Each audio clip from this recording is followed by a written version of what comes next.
Good morning and welcome to Radio Friends on Wednesday, August the 8th. Ed Hanson is with us from Talking Hearts Production. Good to have you here, Ed. And you just dropped a bombshell on me here today. Oh, you're going to talk about it right off. I am. I mean, you're retiring from Talking Hearts Production? I'm retiring from Talking Horse. They're putting this old horse out to pasture. But I thought you were Talking Hearts Production. Well, I sort of am. You founded the company. But the company has grown and is doing so well that it's a good time for me to just kind of step back and let other people run it now. So I don't want to do the day-to-day operations of the company. You started that company. I started it from nothing. Yeah. And from my brain, which is nothing. How long has it been around? We're in our 7th season right now, so we're halfway through our 7th season. Okay. And we've seen us, start in one location, and we moved the company to a whole new location and built that from scratch, and we've had a lot of exciting times there. Yeah, you have. So you're here to talk to us about Ripcord. Ripcord, which, if you know what a ripcord is, it's part of a parachute. Yeah. And he's got kind of the playwright, David Lindsay Abair, has kind of a double meaning with that. But it's a dark comedy, if you're familiar with that term. It just means that it's full of fun, lots of laughter built in all the way through, but there's a kind of a deeper meaning behind a lot of it. And sometimes the characters are rather sinister toward each other, so... Okay, it's really kind of fun. When is Ripcord running? We open August 10th, and we'll be running the 10th through the 12th, and then again the 16th through the 19th. So 2 weekends. 2 weekends. And do you have a Sunday matinee? Sunday matinees both weeks at 2. All the other performances are 7:30 in the evening. That's for us old people who don't like to drive at nighttime. And that's probably what I'll attend. You mean after you retire? That's right.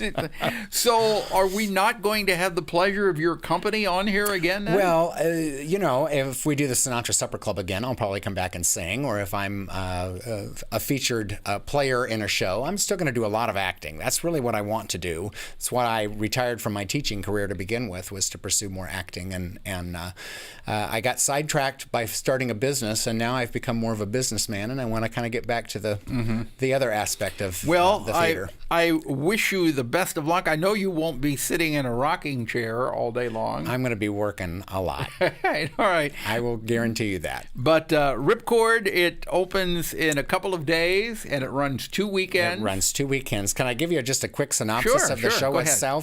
These 2 ladies are placed together as roommates in an assisted living facility, and one of them wants the room to herself. And so they begin this battle of wits to see who gets to keep the room.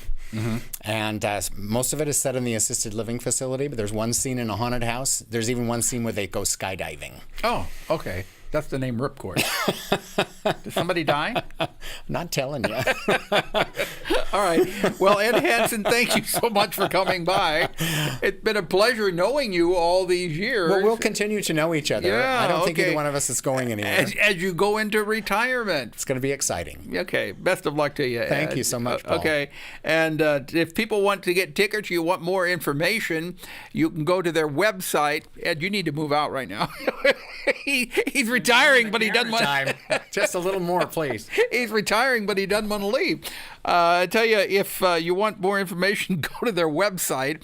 It is talkinghorseproduction.org. Okay? He finally vacated that microphone.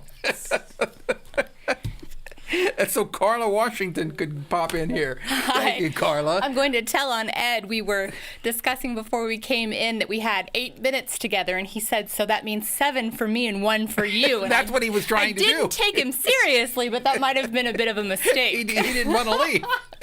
Anyway, Karla Washington, MU Healthcare, you're with us to tell us about what, Karla? About our Family Caregivers Conference. So we are in the 2nd year of a conference we put on for the community, and we'd like to invite anyone in the area to join us and learn more about caring for older adults that they might be caring for in their family, might be an aging parent, or a spouse, or even just a friend from church, someone in the neighborhood that you provide some care for. You know, when you say caregivers, though, it doesn't even have to be an older person. It could be someone who had to go into the hospital and have surgery of some kind, and it takes maybe 2 or 3 weeks or several months to recuperate.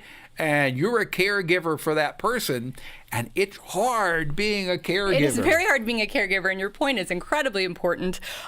People can provide care across the life course. Parents, of course, are some of our most populous caregivers, and so many of the issues might be pertinent to them. There might be some sessions, for example, focusing on selecting a long-term care facility that may be more pertinent to older adults. But last year, we certainly had people who cared for adults who were middle-aged or younger, who maybe had a special health care need. We had a few parents, and I think they derived benefit as well.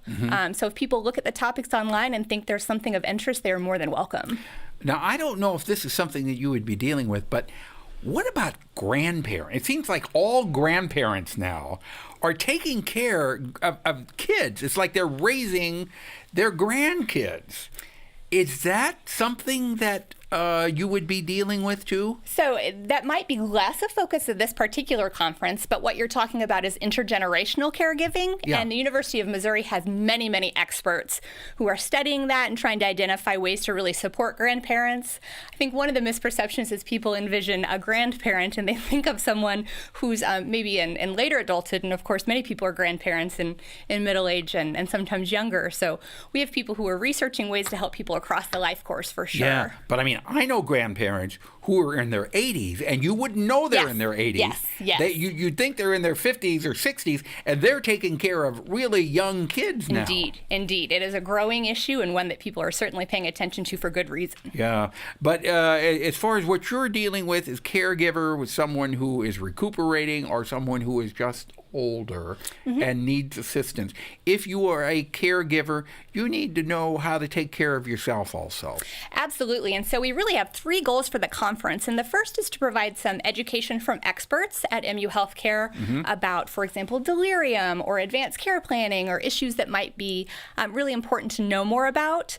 Then we have a secondary goal, which is making sure that family caregivers are aware of community resources that might be helpful.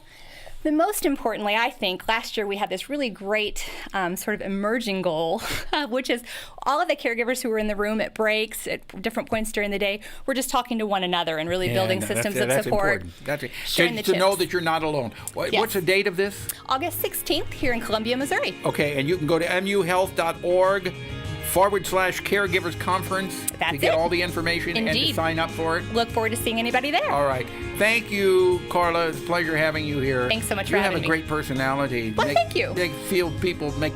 Make people feel good. Well, that's a nice thing to say. Thank All right. you. Good to Take have care. you here. Thanks so much. We'll see you tomorrow. Thanks for listening. Bye-bye.